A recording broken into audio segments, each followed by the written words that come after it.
Hi, my name is Jennifer Lawson. I am a resident in Wayne County over in Redford at the 96 and Telegraph area.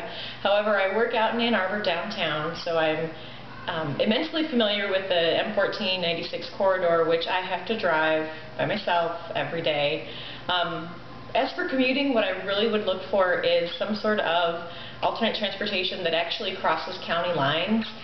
What I usually see for the Ann Arbor bus, there's a system that goes out to Canton, but it's still about a 20-minute drive for me to get to Canton, and then of course there's only one or two buses that leave in a half-hour increment, and I can't get to work in time. I have tried to look into some other alternatives or other opportunities, but they really don't work because they're not crossing county lines, and they're not really going from one point to the other, whether it's train, whether it's bus.